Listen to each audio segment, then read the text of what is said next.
Саламатсыңарбы урматтуу окуучулар. Бүгүнкү сабактын темасы чыгыш Жер ортолук деңизи эллинизм доорунда. Сабактын планы: Македониянын өнүгүп өсүшү, Элладаны багындыруу, Филипп экинчинин башкаруусу, Александрдын чыгышка карай жортулдары, грек-македон аскерлеринин Персия аскерлерин жеңип алышы, Александр Македонскийдин башкаруу саясаты.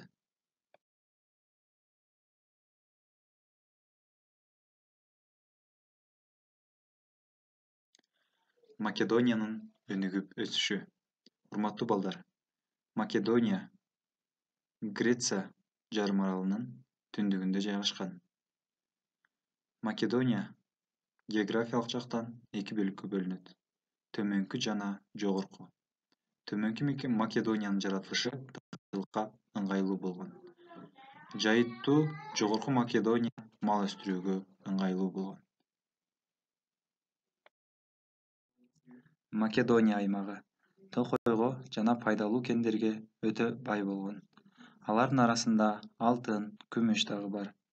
Биздин заманга чейинки 6-кылымда кул ээлөөчүлүк мамлекет түзүлгөн. Грек жазуусун колдонушкан. Македонияда шаар болгон эмес. Македониянын башкаруусу.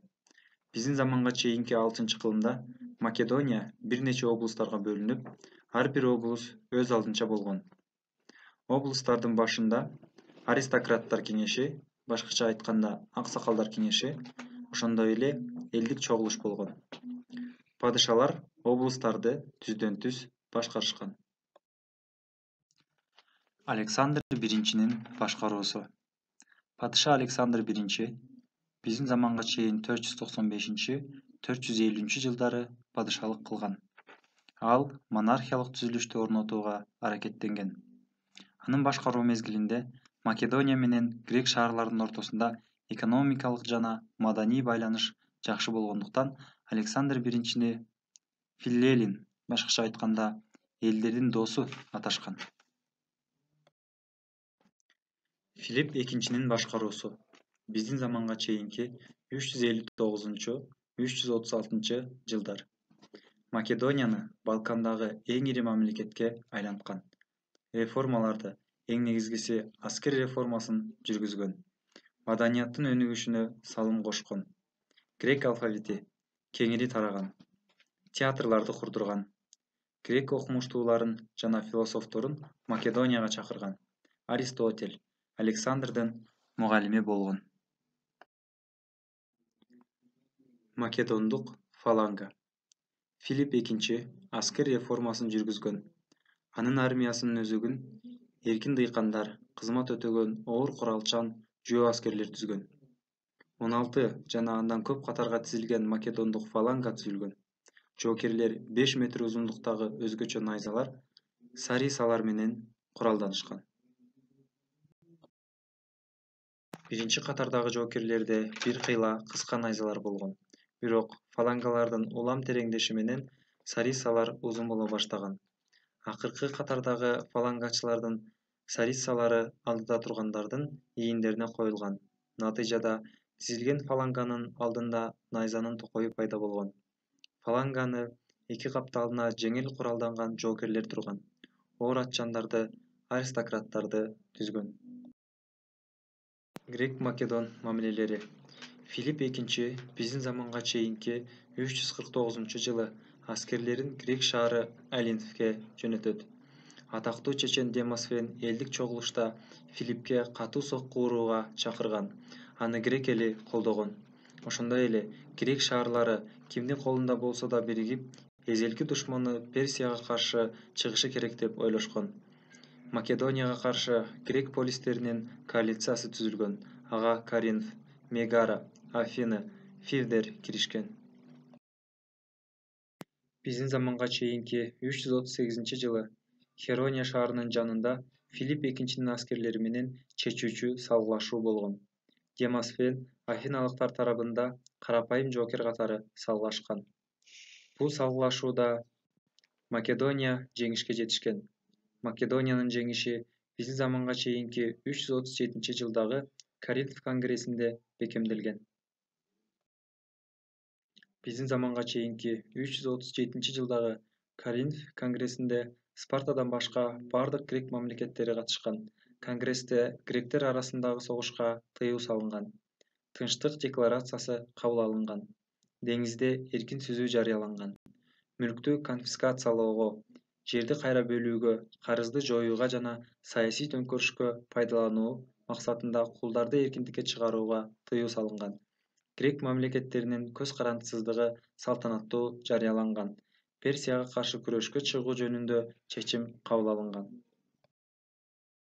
Филипп экинчи Коринф конгрессинен кийин Персия менен согушууга даярдана баштаган. Кол башчылар Аттала менен Парфеондун аскерлери Кичи Азияга жөнөтүлгөн. Биздин заманга чейинки 336-жылы Филипп кызынын үйлөнүү тою болуп жатканда өлтүрүлгөн. Филипп экинчинин уулу Александр биздин заманга чейинки 356-жылы тактыга отурган. Кайраттуу, эл жүрөк жана ачуусу чукул Александр укмуштуудай жөндөмдүү болгон жана мыкты билим алган. Анын мугалими грек философу Аристотель эле. Александр согуш өнөрүн атасынан үйрөнгөн. Чыгыш элдери аны ал чыгарган тыйындардагы кош мүйүздүү туулгасына карап, ал Искендер Зулкарнайн, башкача айтканда, кош мүйүздүү Искендер деп аташкан. Александрдын негизги максаты Персия мамлекетин талкалоо болгон. Алгач Александр Македонский Дунайдын жээктериндеги фракиялыктардын Македонияга каршы кыймылын, андан соң Фиф, Афина жана башка грек шаарларындагы кыймылдарды баскан. Биздин заманга чейинки 334-жылы анын аскерлери Геллеспонд кысыгынан өтүп, Персияга согуш ачып, май айында Перс армиясын талкалайт. 333-жылы күзүндө Иссанын жанында Персия падышасы Дарий үчүнчүнүн аскерлерин талкалап, Кичи Азияны ээлейт. 332-331-жылдары Египетти басып алат. Биздин заманга чейинки 331-жылы октябрда Месопотамиядагы Гавгамелдин жанында Перс аскерлерин жеңип, Вавилон, Суза, Персеполь, Экбатану шаарларын каратат. Дарий үчүнчү өлгөн соң Александр өзүн Персияга падыша деп жарыялап, чыгыш монархы эбегейсиз зор грек Македон Перс мамлекеттеринин башчысы болуп калат. 329-жылы Орто Азияга басып кирип, Самаркандты багындырып, Сырдарыянын жээктерине кол салат.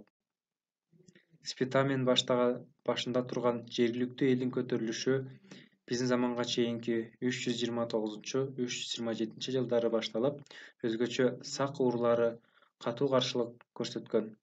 Биздин заманга чейинки 329-жылы Сырдарыя суусунун жээгинде грек Македон аскерлери менен сактар согушкан.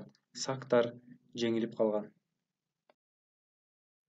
Биздин заманга чейинки 329-жылы Яксарт дарыясынын жээктериндеги сактар менен согушуп, сактардын 1000ге жакын аскери, ал эми грек македондуктардын 160 адамы каза болгон. Сактар жеңилип, аларды кууган Александр азыркы Кыргызстандагы Кожо Бакырган сайга чейин келген. Александр Сырдарыянын жээгинде 20 күндүн ичинде Александрия Эсхата аттуу шаар курдурган. Шаарды 10 километр созулган чеп курчап турган. 17 күндүн ичинде турак жайларды курдурган.